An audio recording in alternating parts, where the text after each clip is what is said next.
नमस्कार दोस्तों, बहुत बहुत स्वागत करता हूं आप सभी का आपके अपने चैनल बीकॉम कॉर्नर के ऊपर। हम बात कर रहे हैं इनकम टैक्स की और इनकम टैक्स के अंदर आपके सैलरी चैप्टर की। सैलरी चैप्टर से रिलेटेड लास्ट टाइम हम लोगों ने आपका पार्ट 6 अपलोड किया था, जहां पर हम लोगों ने एचआरए को कंप्लीट किया था, माने हाउस रेंट अलाउंस को कैसे ट्रीट किया जाता है, किस तरीके से एचआरए पे बेस्ड न्यूमेरिकल्स को सोल्व किया जाता है। इस मुद्दे पर हम लोग डिटेल में चर्चा कर चुके हैं। आज का हमारा टॉपिक ऑफ डिस्कशन या वीडियो का एजेंडा रहेगा, हम लोग समझेंगे ईपीएफ, या जिसको आप लोग शॉर्ट फॉर्म में पीएफ के नाम से भी जानते हो, जिसका फुल फॉर्म होता है प्रोविडेंट फंड। उम्मीद करता हूं आप सभी मेरे साथ इस सेशन के अंदर अंत तक जरूर बने रहेंगे, और अगर आपको कंटेंट यूजफुल लगे, वीडियो यूजफुल लगे, तो इस वीडियो को लाइक करके अपने दोस्तों के साथ शेयर जरूर करेंगे। बहरहाल विदाउट वेस्टिंग टाइम चलिए शुरू करते हैं। देखिए, जैसा कि मैंने आपको बताया, आज की वीडियो के अंदर हम लोग बात करने वाले हैं ईपीएफ की। ईपीएफ का मतलब क्या होता है? इंप्लॉयज प्रोविडेंट फंड, या फिर आप लोग इसको खाली पीएफ के नाम से भी जानते हैं, जिसको हम लोग क्या कहते हैं? प्रोविडेंट फंड कहते हैं। जब आप लोग इनकम टैक्स को पढ़ते हैं तो इनकम टैक्स के अंदर कुछ लिमिटेड नंबर ऑफ टॉपिक्स जिनको हमें अंडरस्टैंड करना होगा।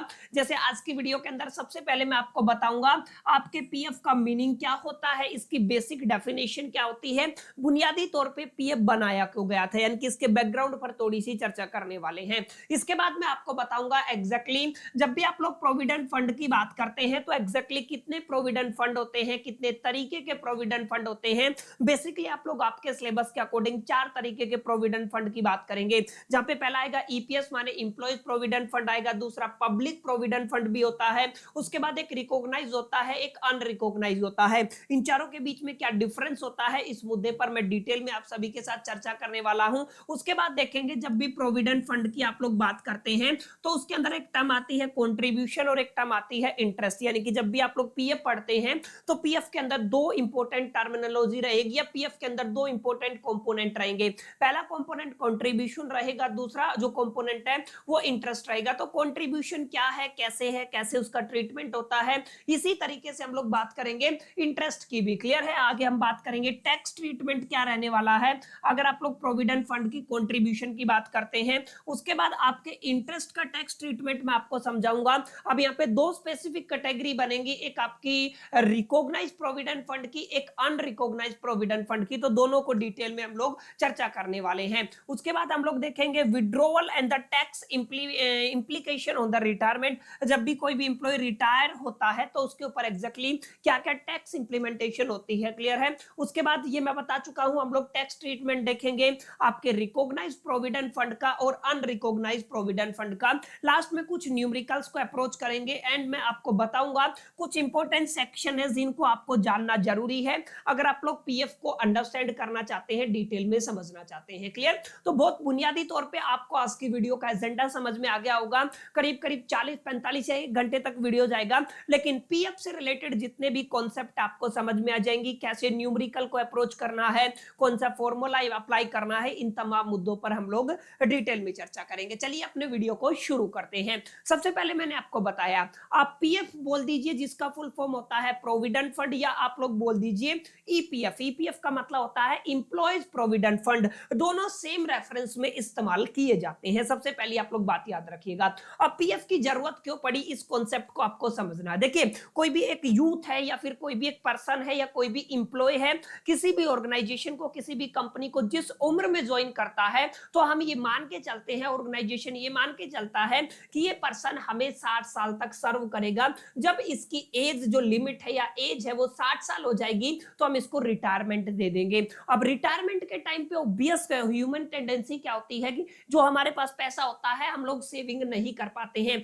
कहीं ना कहीं हम ये मान के चलते हैं कि जो ये पैसा है एग्जैक्टली हमने यूज कर लिया। तो इसी बिहा पे कंपनी ने सोचा, या किसी भी ऑर्गेनाइजेशन के अंदर, या फिर टैक्स ऑफिसर जो भी होते हैं, जो भी उनकी टीम होती है, कमेटी होती है, उन सबों ने एक बात सोची कि जब आप एक पर्सन है, एक इंप्लॉय है, वो रिटायर हो जाता है, रिटायरमेंट के बाद काफी ऐसे पर्सन हैं जिनके आगे पीछे कोई नहीं होता, तो उनकी आगे आने वाला जो समय है वो कैसे निकलेगा, किस तरीके से उनकी बेसिक नीड को पूरा किया जाएगा।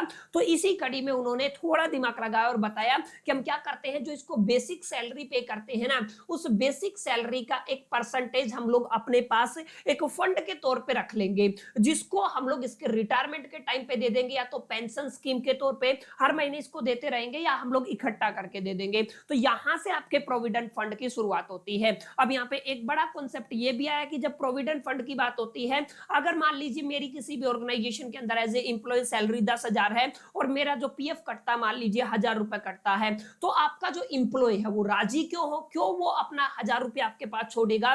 तो यहाँ पे उसको थोड़ा लालच दिया गया और बताया गया कि जब आप एक एम्प्लॉय है, जैसे एम्प्लॉय का मतलब क्या होता है, ईयू होता है, मैं पहले भी बात कर चुका हूं, और ईआर का मतलब क्या होता है, एम्प्लॉयर होता है। अगर आपकी मान लीजिए बेसिक सैलरी 10,000 रुपए है और कोई भी कंपनी आपकी सैलरी का 10% रखती है, मान लीजिए 1,000 रुपए, तो ये एम्प्लॉय राजी कब होगा, जब आपका जो एम्प्लॉयर है जितना अमाउंट इसका बना है उतना अमाउंट खुद ऐड कर दे, माने यहाँ पे डबल हो गया है, यानी कि आपकी सेविंग कितने की होगी, ये 2,000 रुपए की। तो इस तरीके से उसको राजी करने के लिए कॉन्सेप्ट लाया गया जिसे क्या कहते हैं, प्रोविडेंट फंड कहते हैं। जितना एम्प्लॉय कंट्रीब्यूट करता है, जितनी अमाउंट कंट्रीब्यूट करता है, उतना ही हिस्सा कौन कंट्रीब्यूट करता है, एम्प्लॉयर कंट्रीब्यूट करता है, और ये सारा पैसा एक फंड में जाता है जिसे हम पीएफ कहते हैं, प्रोविडेंट फंड कहते हैं, या हम लोग क्या कहते हैं, ईपीएस माने आपका एम्प्लॉयज प्रोविडेंट फंड कहते हैं। क्लियर? तो आपको बात समझ में आई होगी एग्जैक्टली। और ये पैसा इसको इसके रिटायरमेंट के टाइम पे दे दिया जाएगा या बाद में, after the retirement pension scheme भी है आज के टाइम पे, तो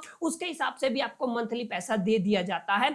आगे मैं बात करूंगा मंथली क्यों लेके आए, एक साथ क्यों नहीं देते हैं, इस मुद्दे पर हम लोग डिटेल में चर्चा करेंगे। एक बार डेफिनेशंस को थ्रो कर लेते हैं ताकि चीजें आपको बेटर वे में समझ में आ सके।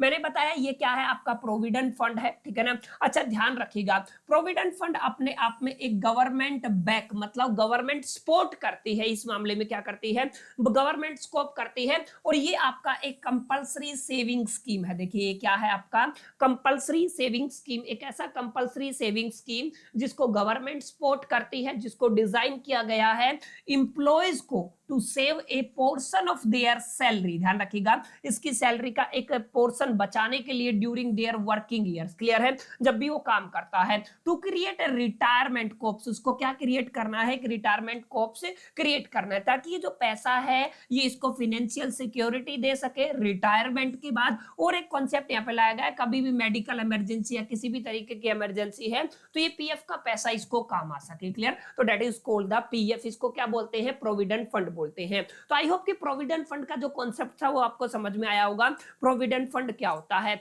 अब यहाँ पे देखिएगा, यहाँ पे कई तरीके से आपके इंप्लॉयज को बेनिफिट होता है। क्या बताया मैंने, ये आपकी सैलरी है, कोई भी इंप्लॉयर है, ठीक है, कोई भी इंप्लॉय है, मिस्टर एक्स जिसकी सैलरी है, जिसकी सैलरी 10,000 है, जिसने अपने पीएफ अकाउंट के अंदर मान लीजिए 1,000 रुपया आपका सेव किया है। अच्छा, स्कीम क्या कहती है, स्कीम ये कहती है जितना आपके इंप्लॉय ने यहाँ पे कंट्रीब्यूट किया है ना, उतना आपका इंप्लॉयर भी कंट्रीब्यूट करेगा, माने 1,000 रुपया आपका क्या करेगा, इंप्लॉयर कंट्रीब्यूट करेगा।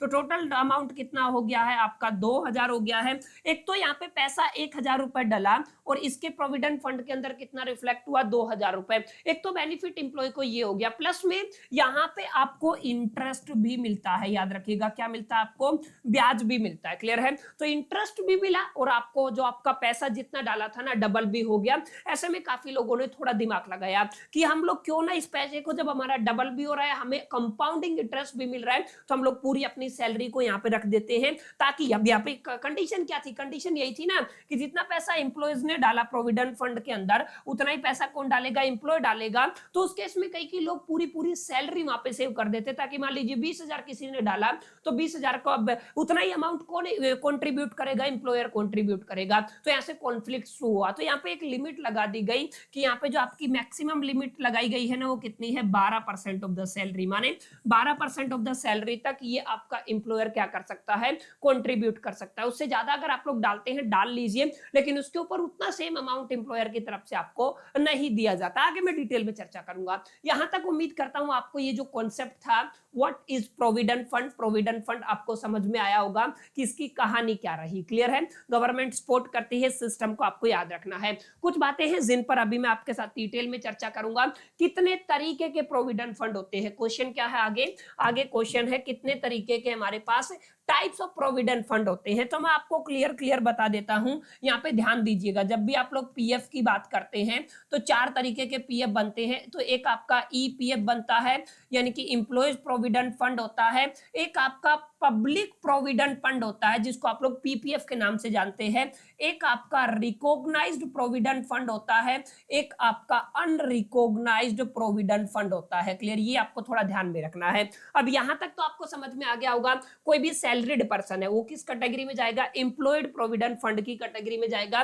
कोई भी पब्लिक व्यक्ति के लिए स्कीम चलाई गई थी, कोई भी आम जनता जो सेल्फ एम्प्लॉयड हो, अनएम्प्लॉयड हो, एम्प्लॉयड हो, सैलरीड पर्सन हो, कोई भी हो, वो अपना पीपीएफ के अंदर, पीपीएफ स्कीम के अंदर अपना पैसा डाल सकता है। इसके बाद आपका रिकॉग्नाइज्ड प्रोविडेंट फंड का मतलब क्या होता है, एक ऐसा डिपार्टमेंट या फिर एक ऐसा फंड, या फिर मैं कहूं जो भी आपका फंड है, अगर इनकम टैक्स डिपार्टमेंट से रिकॉग्नाइज होगा तो उसको क्या बोलेंगे, आपका आरपीएफ बोलेंगे। और जो रिकॉग्नाइज नहीं होगा उसको क्या बोलेंगे, अनरिकॉग्नाइज्ड बोलेंगे। अब ये अनरिकॉग्नाइज्ड क्या अनएथिकल है, नहीं एथिकल है, लेकिन इसका निर्माण क्यों किया गया था वो आप समझिएगा। क्लियर है, हर महीने जैसे ये आपकी कोई भी कंपनी है, लेट अस से मैं कोई भी आपकी कंपनी ले रहा हूं। क्लियर है, अब यहाँ पे कोई बहुत सारे एम्प्लॉयज काम करते हैं, मान लीजिए XYZ काम करते हैं, इनकी हर एक महीने का जो पीएफ है इनके अकाउंट में जाएगा, पीएफ अकाउंट के अंदर जाएगा, इनको डॉक्यूमेंट वेरिफिकेशन करना है, ये करना है, वो करना है। और कभी भी गवर्नमेंट का कोई भी अधिकारी मान लीजिए कभी भी वेरिफिकेशन के लिए आता है, यहाँ पे टाइम की भी एक तरीके से बर्बादी थी, हर एक तरीके से हेडेक थी। तो इस चीज से बचने के लिए काफी जो ऑर्गेनाइजेशन है उन्होंने क्या डिसाइड किया कि हम गवर्नमेंट की हेल्प ना लेके अपना एक रिकॉग्नाइज्ड फंड बनाएंगे, सॉरी अनरिकॉग्नाइज्ड फंड बनाएंगे, जिसके अंदर सारा काम हम अपना खुद करेंगे। एक बार एनुअल बेसिस पे हम लोग अपना वेरिफिकेशन करा लेंगे, सारी डिटेल को चेक कर लेंगे। तो this is called the unrecognised provident fund. तो कितने तरीके के प्रोविडेंट फंड हो गए, सबसे पहला आपका ये आपका एसपीएफ भी बोलते हो या एम्प्लॉयज प्रोविडेंट फंड बोलते हो, इसको पीपीएफ बोला जाता है, पब्लिक प्रोविडेंट फंड, इसको बोला जाता है रिकॉग्नाइज्ड प्रोविडेंट फंड, और इसको क्या बोला जाता है, अनरिकॉग्नाइज्ड प्रोविडेंट फंड। तो कितने तरीके के प्रोविडेंट फंड हमारे यहाँ पे एग्जिस्ट करते हैं माय डियर फ्रेंड्स, सॉरी 4 तरीके के प्रोविडेंट फंड हमारे पास एग्जिस्ट करते हैं। पहला employees provident fund, public provident fund, recognised provident fund and unrecognised provident fund, 4 fund हमारे पास एग्जिस्ट करते हैं। अगर मान लीजिए बाय चांस एग्जाम के अंदर क्वेश्चन आ जाता है तो किस तरीके की डेफिनेशन हमें एग्जाम के अंदर लिखनी है, अगर आपसे पूछा जाता है टाइप ऑफ प्रोविडेंट फंड, या आपसे पूछ लीजिए, आपसे पूछा जाए एम्प्लॉयज प्रोविडेंट फंड से आप लोग क्या समझते हैं। देखिए एक ऐसा प्रोविजन फंड जो मैनेज किया जाता है बाय द ईपीएफओ, ध्यान रखिएगा कौन मैनेज करता है, ईपीएफओ मैनेज करता है। इसकी फुल फॉर्म इंपॉर्टेंट हो जाती है employees provident fund organisation, mainly for the salaried employees. ये काफी इंपॉर्टेंट कीवर्ड है, ध्यान रखिएगा। ये जो अकाउंट है मेनली किसके लिए है, आपका जो एम्प्लॉयज प्रोविडेंट फंड है ईपीएस है, सैलरीड पर्सन के लिए है, और ये किसके द्वारा मैनेज किया जाता है, ईपीएफओ के द्वारा मैनेज किया जाता है। ये पहले तरीके की डेफिनेशन होगी। अगर आप लोग दूसरी डेफिनेशन लिखना चाहते हैं तो ध्यान से देखिएगा, ये क्या है, आपका पब्लिक प्रोविडेंट फंड है, पीपीएफ जिसको कहते हैं। ये वॉलेंट्री, वॉलेंट्री का मतलब इच्छा से, क्लियर है, ये क्या है आपका इच्छा से। जैसे ये क्या था, अगर आपने डेफिनेशन ध्यान से पढ़ा हो तो this is the compulsory, compulsory का मतलब नॉन वॉलेंट्री, ठीक है, यहाँ पे इच्छा नहीं है, ये कंपल्सरी है, ठीक है। यहाँ पे क्या है, a voluntary long term saving scheme, ये क्या है आपकी एक लॉन्ग टर्म सेविंग स्कीम है बाय द गवर्नमेंट, किसके द्वारा, सरकार के द्वारा, available to all individual. Individual का मतलब आप अगर आप सैलरीड हैं तो भी इस कैटेगरी में आ सकते हैं, अगर आप लोग अनएम्प्लॉयड हैं तो भी इस कैटेगरी में आ सकते हैं, अगर आप लोग एम्प्लॉयड हैं तो भी इस कैटेगरी में आ सकते हैं। क्लियर, उम्मीद करता हूं बातें आपको यहां तक समझ में आई होगी कि मैं क्या क्या चीजें आपको समझाने की कोशिश कर रहा हूं। तो पहला तरीका था, ये आपका दूसरा काउंट था, ठीक है। अब तीसरे की बात करते हैं। तीसरा क्या करता है, रिकॉग्नाइज्ड प्रोविडेंट फंड, और चौथा क्या होता है, unrecognised provident fund. Recognised provident fund मैंने बताया, provident fund recognised by the income tax department that meet a certain condition. अच्छा, जो आपका इनकम टैक्स डिपार्टमेंट है उसकी कुछ सर्टेन कंडीशन है, उनको आप लोग फुलफिल करते हैं, आपका प्रोविडेंट फंड फुलफिल करता है, और इनकम टैक्स क्या करता है, उसको रिकॉग्नाइज करता है। तो क्या होगा, रिकॉग्नाइज्ड प्रोविडेंट फंड। और अगर आपका इनकम टैक्स डिपार्टमेंट रिकॉग्नाइज करता है, ठीक है ना, अगर इनकम टैक्स डिपार्टमेंट की बजाय ये आपका कोई डिफरेंट टैक्स डिपार्टमेंट की तरफ चला जाता है तो इसको क्या बोलते हैं, अनरिकॉग्नाइज्ड प्रोविडेंट फंड। क्लियर है, तो 4 तरीके के प्रोविडेंट फंड हो गए, उम्मीद करता हूं समझ में आया होगा। एक आपका ईपीएफ हो गया, आपका एम्प्लॉयज प्रोविडेंट फंड हो गया, एक आपका रिकॉग्नाइज्ड प्रोविडेंट फंड हो गया, एक आपका अनरिकॉग्नाइज्ड प्रोविडेंट फंड हो गया, और एक आपका पब्लिक प्रोविडेंट फंड हो गया। क्लियर है, 4 तरीके के प्रोविडेंट फंड है। टाइप्स की जब भी बात आएगी तो आपको चारों टाइप्स के बारे में अंडरस्टैंड करना है, चारों के बारे में लिख के आना है जब भी एग्जाम के अंदर पूछा जाता है। क्लियर?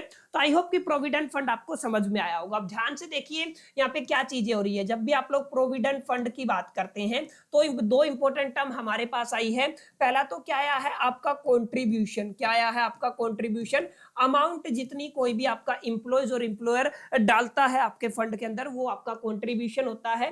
प्लस में यहाँ पर उसको क्या मिलता है? आपका इंटरेस्ट भी मिलता है। ठीक है, टैक्स इंटरेस्ट भी मिलता है। अब यहाँ पे ध्यान रखिएगा, कॉन्ट्रीब्यूशन अगर आप लोग ध्यान से देखेंगे तो कॉन्ट्रीब्यूशन कौन करता है? दो लोग करते हैं, आपका इंप्लॉय भी करता है और आपका इंप्लॉयर भी करता है। लिमिट मैंने बता दी कितनी है? 12% है। 12% तक इंप्लॉयर कॉन्ट्रीब्यूट करेगा। अब इंप्लॉय अगर 12% से ज्यादा अपनी सैलरी का पीएफ अकाउंट के अंदर डालता है तो उसके ऊपर आप उसको जो पैसा मिलेगा, जो इंप्लॉयर डालेगा वो कितना डालेगा? 12% डालेगा। 12% से ज्यादा नहीं डालेगा। क्लियर? और मान लीजिए 12% से ज्यादा अगर डाला भी ना तो उसके ऊपर उसको टैक्स देना पड़ेगा। 12% से ज्यादा ये कॉन्ट्रीब्यूशन क्या बन जाएगा? टैक्सेबल। तो हर तरीके से इंप्लॉयर के लिए परेशानी वाली सबब होती है। दैट्स व्हाई वो 12% तक ही फॉलो करता है। अब इंटरेस्ट जो है ना आपका ब्याज होता है। क्या होता है? ब्याज। अब यहाँ पे इंटरेस्ट भी दोनों पे लगेगा, यानी कि जो पैसा इंप्लॉय ने डाला और जो पैसा आपका इंप्लॉयर ने डाला। क्लियर? तो ये आपको थोड़ा ध्यान में रखना है। अब यहाँ पे हम लोग क्या समझने वाले हैं? हम यहाँ पे समझने वाले हैं,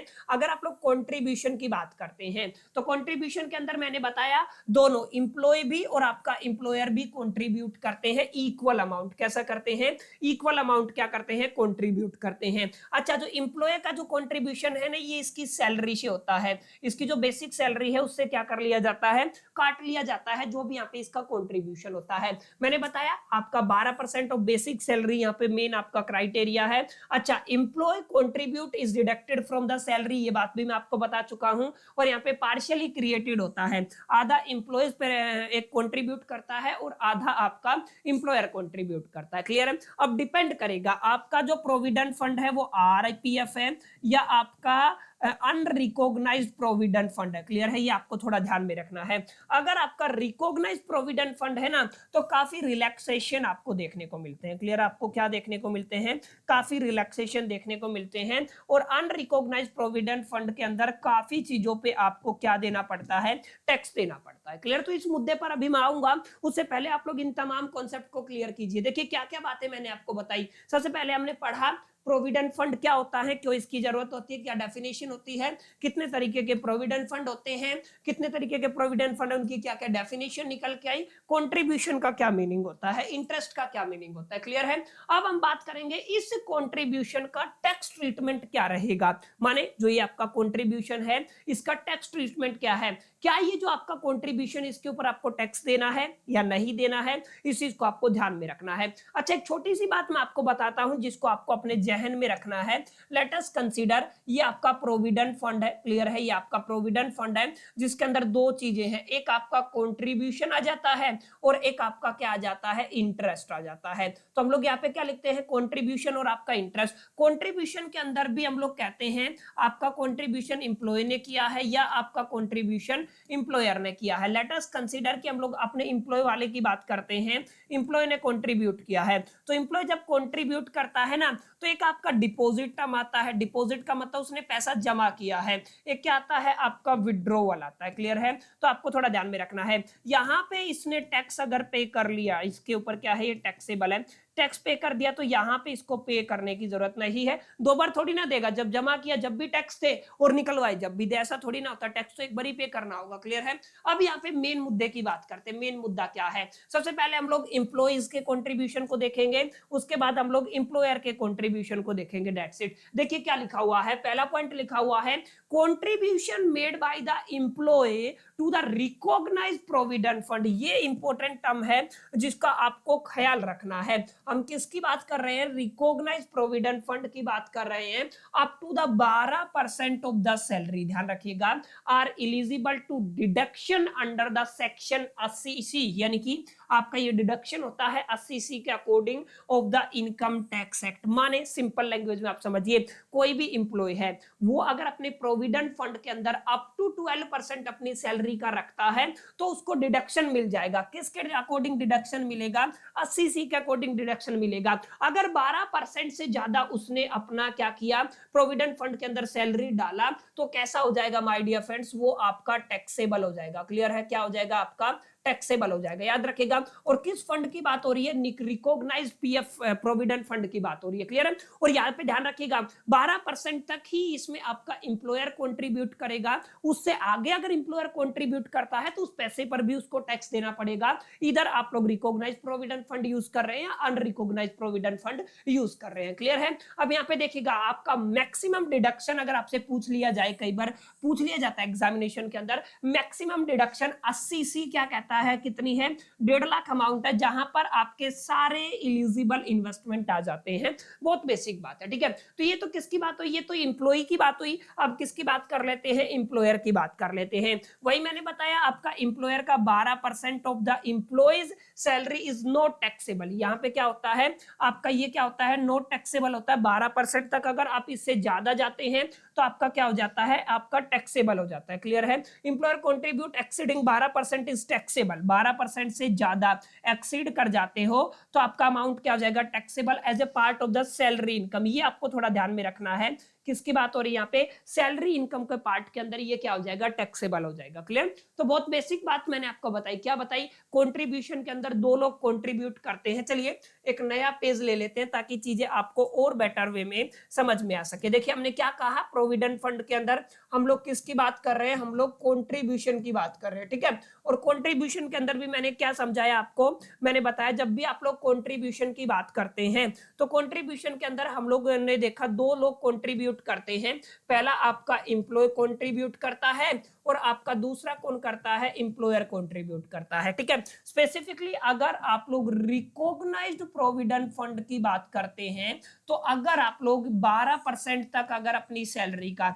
यानी कि आप लोग क्या कहेंगे, 12% ऑफ बेसिक सैलरी की बात हो रही है, क्लियर है। आपकी अगर 12% बेसिक सैलरी की अगर आप लोग बात करते हैं तो आपको डिडक्शन मिलेगा, क्या मिलेगा, आपका डिडक्शन मिलेगा। डिडक्शन किसके अकॉर्डिंग मिलेगा, एटीसी के अकॉर्डिंग मिलेगा। अगर आप लोग इससे ज्यादा जाते हैं तो वो अमाउंट क्या हो जाएगा, आपका टैक्सेबल हो जाएगा 12% से, ठीक है। अगर आप लोग क्या करते हैं, एक्सीड करते हैं, क्या करते हैं, एक्सीड करते हैं 12%, तो क्या हो जाएगा, टैक्सेबल हो जाएगा। इंप्लॉयर जो होता है ना, इंप्लॉयर जो आपका अप टू 12% कंट्रीब्यूट कर सकता है टैक्स फ्री, याद रखिएगा कितना कंट्रीब्यूट कर सकता है, टैक्स फ्री कंट्रीब्यूट कर सकता है। लेकिन अगर उसको 12% से ज्यादा कंट्रीब्यूट करना है तो क्या होगा, आपका वो अमाउंट टैक्सेबल होगा, क्लियर। तो बहुत बेसिक लैंग्वेज में मैंने आपको समझाया कौन सी चीज टैक्सेबल होगी, कौन सी चीज आपका टैक्सेबल होगी और कौन सी एग्जम्प्टेड रहेगी, क्लियर है। अब tax treatment of the provident fund of A interest, किसकी बात हो रही है, इंटरेस्ट की बात हो रही है। इंटरेस्ट की बात हो रही है तो आपको थोड़ा ध्यान में देना है। अब यहाँ पे इंटरेस्ट की मैंने बात की, तो अगर आप लोग रिकॉग्नाइज प्रोविडेंट फंड की बात करते हैं, मेरी बात ध्यान से समझिएगा, रिकॉग्नाइज प्रोविडेंट फंड की बात करते हैं या अनरिकॉग्नाइज प्रोविडेंट फंड की बात करते हैं, एक मिनट में इसको दोबारा से लिख देता हूं, अनरिकॉग्नाइज्ड आपका क्या हो जाएगा, प्रोविडेंट फंड, ऐसे लिखते हैं, ये आपका अनरिकॉग्नाइज्ड प्रोविडेंट फंड है। याद क्या रखना है आपको, याद ये रखना है रिकॉग्नाइज्ड प्रोविडेंट फंड के अंदर आपको जो इंटरेस्ट मिलता है, क्लियर है, आपका क्या है, इंटरेस्ट मिलता है, उसके ऊपर 9.5% टैक्स फ्री है, याद रखिएगा आपका 9.5% कितना है, टैक्स फ्री है। अगर इससे ज्यादा एक्सीड किया तो आपको क्या करना पड़ेगा, टैक्स देना पड़ेगा, क्लियर है। यहाँ पे आपको समझ में आया, सर्टेन कंडीशन टैक्स आपको देना पड़ेगा कब, जब आपकी जो इंटरेस्ट है वो कितना एक्सीड कर जाता है, 9.5% से ज्यादा इंक्रीज हो जाता है, ठीक है। तो उस केस में 9.5 से जितना ज्यादा हुआ उसके ऊपर टैक्स देना पड़ेगा, 9.5 तक आपका एग्जम्प्टेड रहेगा। अगर आप लोग रिकॉग्नाइज प्रोविडेंट फंड की बात करते हैं, अगर आप लोग अनरिकॉग्नाइज प्रोविडेंट फंड की बात करते हैं तो आपका ईयरली बेसिस पे आपका जो इंटरेस्ट है वो भी टैक्सेबल होगा, और किस हेड के अंदर होगा, income from the other source, ये भी आपको ध्यान में रखना है। यानी कि यहाँ पे आपका इंटरेस्ट है, जो आपका इंटरेस्ट है वो कैसा है, आपका टैक्सेबल है, क्या है, आपका टैक्सेबल है। और किस हेड के अंदर टैक्सेबल है, इनकम फ्रॉम अदर सोर्स, याद रखिएगा किसकी बात हो रही है, इनकम फ्रॉम अदर सोर्स। तो बहुत बेसिक बात हो गई है कि आपका एग्जैक्टली किस तरीके से यहाँ पे टैक्सेबल रहने वाला है। कंट्रीब्यूशन की बात की है, दोनों ही केसेस में 12% कंट्रीब्यूशन टैक्सेबल, टैक्स फ्री रहेगा अगर आप लोग रिकॉग्नाइज प्रोविडेंट फंड की बात करते हैं। अनरिकॉग्नाइज प्रोविडेंट फंड के अंदर वहां पे भी आपको क्या करना पड़ेगा, टैक्स देना पड़ेगा, क्लियर। ये बात मैंने आपको बता दी और यहाँ पे हम लोग तमाम मुद्दों पर डिटेल में चर्चा कर चुके हैं। आई होप कि दोनों फैक्टर आपको समझ में आए होंगे कि एग्जैक्टली टैक्सेबल और नॉन टैक्सेबल एग्जम्प्टेड का क्या लफड़ा होता है, क्या कंट्रीब्यूशन होता है, क्या इंटरेस्ट होता है। क्लियर है। अब यहाँ पे अगर आप लोग देखेंगे तो यहाँ पे क्या है, रिटायरमेंट के ऊपर अगर आप लोगों को टैक्स ट्रीटमेंट करना है तो सारी बातें हम लोग कर चुके हैं, कब क्या करना है। हाँ, एक छोटी सी बात आप सभी से कहूंगा, तो आप लोग इस चीज को ध्यान रखिएगा। सेक्शन 80C किससे रिलेटेड है, deduction for employees contribution to the recognised fund, ये आपको थोड़ा याद रखना है। अगर सेक्शन 10-12 की बात करते हो, 10 सबसेक्शन 12 की बात करते हो, exemption of the amount received from the recognised provident fund retirement और आफ्टर द 5 ईयर, ठीक है। ये आपको सेक्शन 36(1)(8) आपको पढ़ना है और 17(1) पढ़ना है। ये कुछ सेक्शन है माय डियर फ्रेंड जो काफी इंपॉर्टेंट है, एग्जामिनेशन की दृष्टि से नहीं, आपके अपने लर्निंग फेज की दृष्टि से आपको इनके बारे में थोड़ा पता होना चाहिए। क्लियर। तो आई होप की चीजें आपको समझ में आई होंगी। तो यहाँ पे आप लोग इसको समराइज कर सकते हैं सारी चीजों को कि एग्जैक्टली क्या रहने वाला है। जैसे अगर आप लोग इंप्लॉय कंट्रीब्यूशन की बात करते हैं तो रिकॉग्नाइज प्रोविडेंट फंड के अंदर 12% तक ये डिडक्टेबल रहेगा,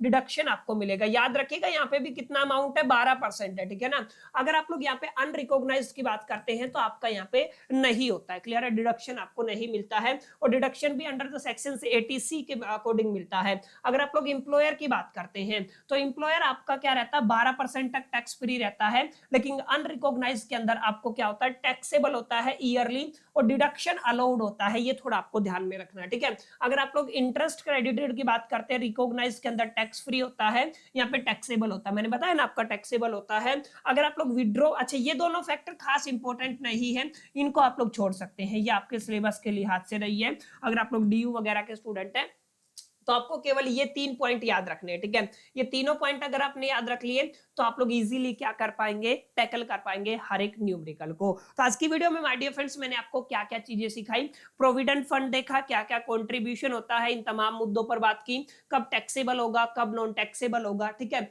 एग्जम्पशन आपको कब देखने को मिलेगा, इन तमाम मुद्दों पर हम लोग डिटेल में चर्चा कर चुके हैं जो आज की हमारी वीडियो का एजेंडा था। अब फाइनली चलिए कुछ न्यूमेरिकल्स प्रैक्टिस करते हैं। एक न्यूमेरिकल आपको ले लेता हूं ताकि आपको बेटर वे में क्लैरिटी हो सके, और ये न्यूमेरिकल पीछे वाले लेक्चर को भी कंपाइल करेगा। माने जहां पे आप लोगों ने एक आर्टिकल पढ़ा था एचआरए, कैसे एचआरए टैक्सेबल अमाउंट निकाला जाता है, एग्जम्प्टेड अमाउंट निकाला जाता है। जैसे यहाँ पे क्या है, कोई भी मिस्टर एक्स है जो वर्किंग है into the XYZ limited company के अंदर, बेसिक सैलरी 50,000 रुपए पर मंथ है। अच्छा डीए है, ये आपका रिटायरमेंट फैक्टर वाला है, 10,000 रुपए पर मंथ। ये क्या होता है रिटायरमेंट फैक्टर, जिन्होंने एचआरए वाला वीडियो लगाया उनको पता है। एचआरए कितना है, 10,000 रुपए पर मंथ है, जहां पर उसकी सैलरी 5,000 की जगह 6,000 ले लेते हैं। क्लियर है, एक बार मान लीजिए 6,000 है। एंड चिल्ड्रन एजुकेशन अलाउंस कितना है, उसको मिला है 300 रुपए पर मंथ, और कितने बच्चों के लिए, 2 बच्चों के लिए मिला है। अच्छा इंप्लॉयज का कंट्रीब्यूशन कितना है, 15%, ध्यान रखिएगा कितना है, 15%, और सेम किसने कंट्रीब्यूट किया है,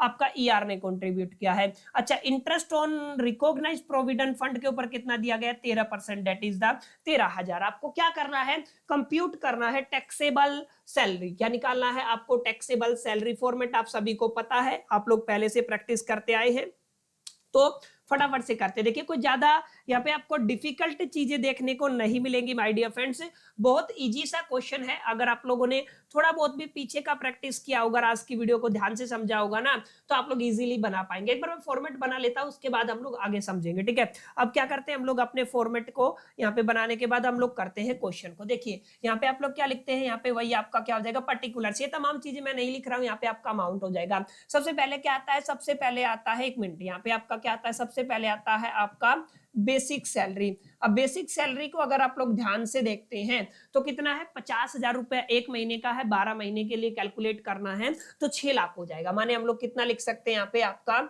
6 लाख अमाउंट लिख सकते हैं। क्लियर, छोटी सी बात थी, समझ में आ गई होगी। डीए कितना दिया हुआ है आपका, डियरेंस अलाउंस दिया हुआ है, एक महीने का 10,000 है, 12 महीने के लिए कितना हो जाएगा, 1,20,000 हो जाएगा। सिंपल, कैलकुलेट कर लिया।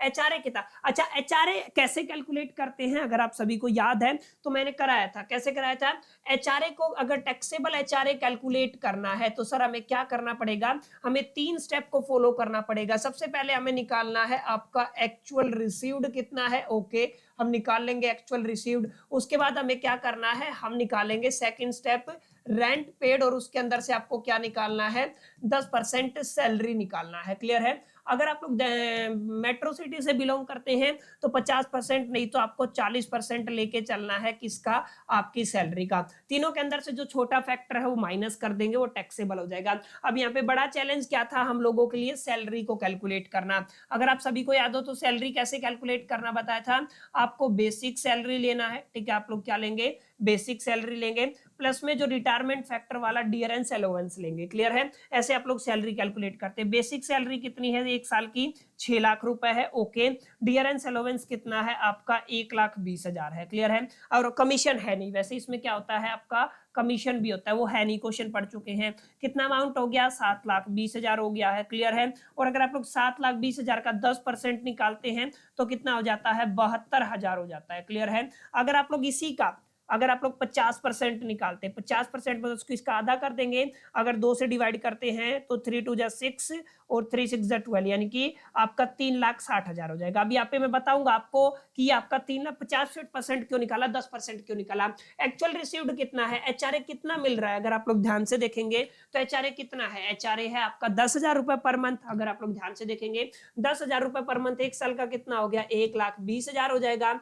रेंट कितना पे किया है, 6,000 रुपया आई थिंक एक महीने का है, 6,000 पर मंथ है, तो 12 छिका 72 यानी कि 72,000 हो जाएगा। और 72,000 माइनस में 10% सैलरी का कितना आया है, 72,000 अभी कैलकुलेट किया है, कितना आ गया, 0 आ गया। अगर आप ये क्वेश्चन दिल्ली व मिस्टर एक्स अगर दिल्ली में रहता है, मेट्रो सिटी में रहता है, तो 50% लेना, 50% कितना आ जाएगा, 3,60,000, ओके।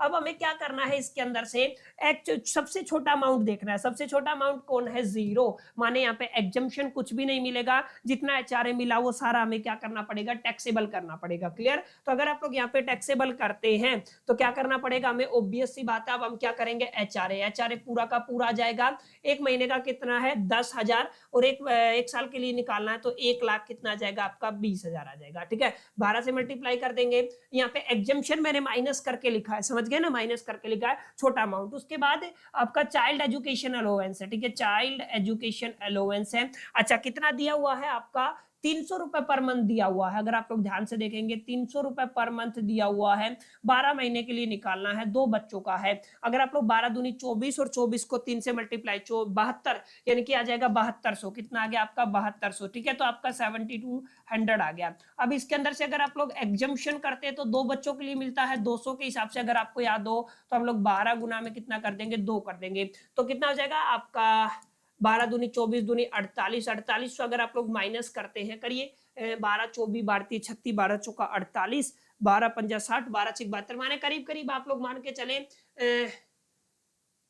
अगर 7200 में से आप लोग क्या करते हैं, माइनस करते हैं 48, तो कितना बचेगा, कैलकुलेट कर लीजिए। अच्छा, ये 48 ही आएगा, नहीं ये थोड़ा आप लोग क्रॉस चेक कर लीजिएगा। 12 में से अगर 8 चला जाएगा तो 4 बचेगा, यानी कि करीब करीब 1400। तो यहाँ पे अमाउंट कितना आ जाएगा आपका, 1400। ये वैल्यू जरूर कैलकुलेट कीजिएगा। मेन मुद्दे की बात है, ई कॉन्ट्रीब्यूशन कितना है, 15% है उसकी सैलरी का। सैलरी कितनी है उसकी, अगर आप लोग ध्यान से देखेंगे, अगर मैं बात करूं सैलरी उसकी बनती है 6 लाख रुपए, क्लियर, कितनी बनती है, 6 लाख रुपए। और कितना कंट्रीब्यूट किया, 15%। रिलैक्सेशन कहां तक है, 13%, 12% तक है। कितना परसेंट एक्स्ट्रा हुआ, 3% एक्स्ट्रा हुआ, तो 3% के ऊपर टैक्स देना पड़ेगा। माने अगर आप लोग इसका 3% निकालना चाहे तो कितने से डिवाइड करेंगे, 100 से, 6 18, 18,000 रुपए हमें 18,000 के ऊपर क्या देना पड़ेगा, टैक्स देना पड़ेगा, ठीक है। तो जो ई का कंट्रीब्यूशन है उसके ऊपर कितना टैक्स देना पड़ेगा, 18,000 रुपए के ऊपर टैक्स देना पड़ेगा, क्लियर। इंटरेस्ट कितना होता है, 9.5 पे छूट होती है, अगर आप लोग ध्यान से देखेंगे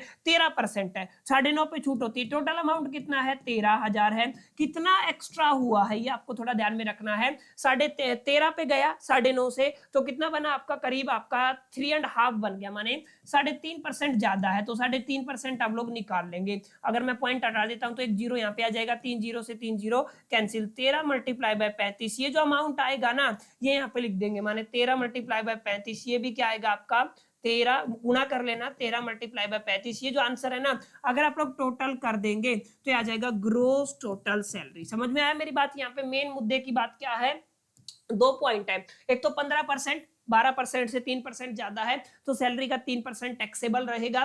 एक आपका इंटरेस्ट 9.5% तक आपको रिलैक्स मिलता है।